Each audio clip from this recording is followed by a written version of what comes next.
Тот случай, когда недостаток размера компенсируется не только скрытностью и ловкостью, но и невероятной свирепостью.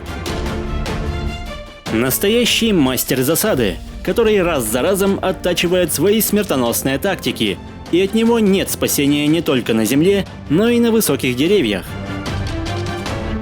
Привет, друзья! Вы на канале Время с пользой, и герой сегодняшнего выпуска – Лесной кот.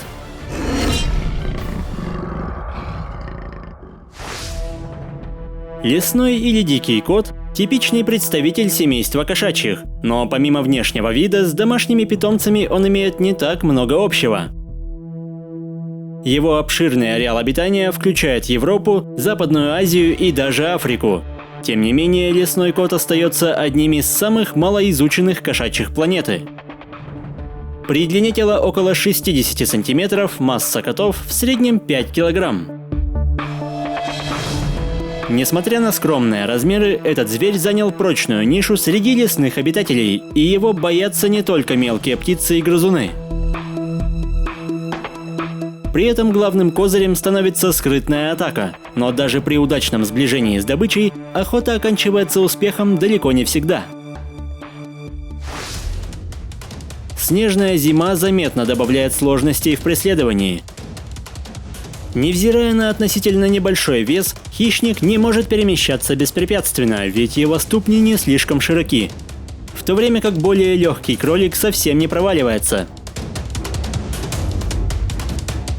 Кажется, что добыча уже в когтях охотника, но в последний момент воля к жизни оказывается сильнее, и приспособленный к снежному одеялу бегун оставляет кота голодным.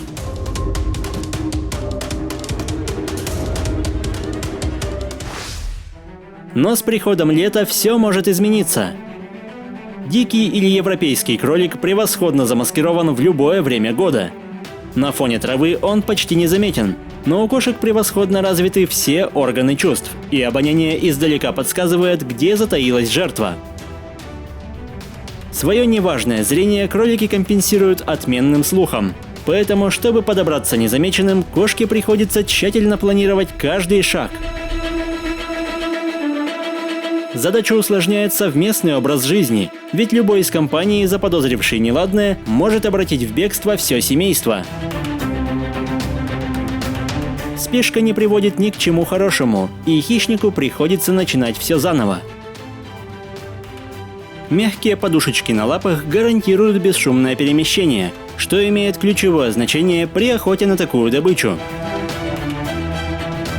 Лишь отточенная за сотни попыток тактика позволяет подобраться к столь бдительным созданиям почти вплотную.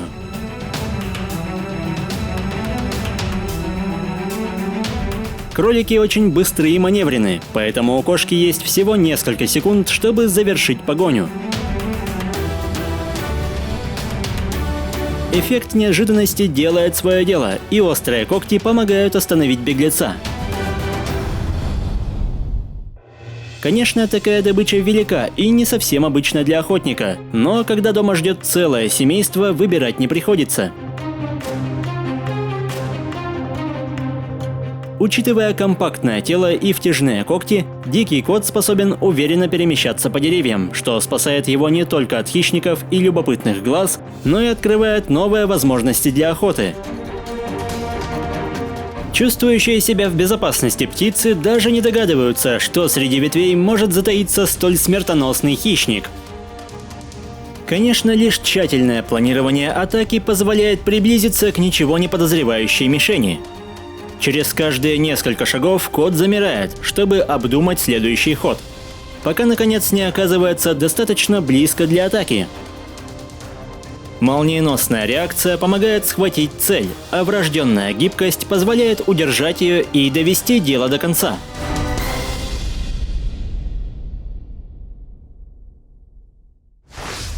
Однако в основном охота проходит все же на земле, и излюбленной целью становятся мышевидные грызуны, которые с завидной ловкостью один за другим попадают в цепкие зубы.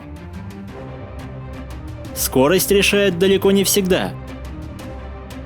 Порой лишь запас терпения и полная неподвижность позволяют застать жертву врасплох. Тактика ловли отточена до автоматизма, ведь при отсутствии другой добычи коту нужно ловить около 20 мышей ежедневно. И даже вдали от земли эти создания рискуют пасть жертвой удивительно точной атаки.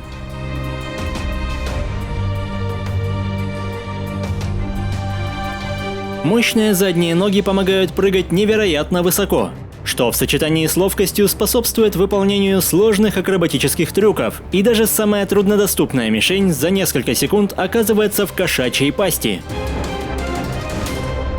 Несмотря на острое зрение, хищник не может сфокусировать его на объектах, расположенных ближе 30 сантиметров.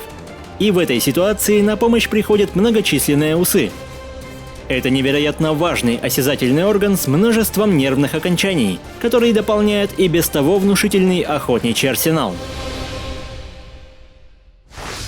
Как и близкие родственники, лесные коты уделяют немало времени гигиене, ведь лишь отсутствие посторонних запахов позволяет полностью слиться с окружающей местностью. Особую эффективность имеет ночная охота. Кошачьи зрачки расширяются, и даже скудного источника света хватает, чтобы обеспечить наилучшую видимость. Превосходство над добычей увеличивается, и застать ее врасплох с использованием маскировки становится намного проще.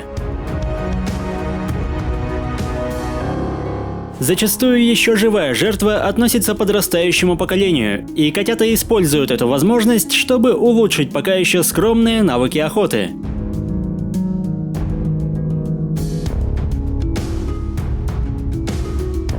Проводя время за играми, малыши постоянно совершенствуют свое мастерство, ведь совсем скоро каждый из них отправится в одиночное путешествие. Этим котам нашлось место даже в африканских саваннах, где под палящим солнцем и в соседстве с гигантскими хищниками они успешно охотятся и выводят потомство. Здесь кошки также ведут скрытный образ жизни, сливаясь с местностью и не составляя конкуренцию более опасным соседям. К тому же за счет скромных размеров они мало интересуют местных охотников. Потрясающая скрытность и уединенный образ жизни помогли лесному коту успешно дожить до наших дней. Однако уничтожение среды обитания с каждым годом подкашивает благополучие животных, а скрещивание с домашними кошками подрывает чистоту вида. Поэтому, несмотря на обширный ареал, в ближайшем будущем эти лесные хищники могут исчезнуть из многих регионов. Если выпуск вам понравился, поддержите его лайком, комментируйте, подписывайтесь и проводите время с пользой. До скорого!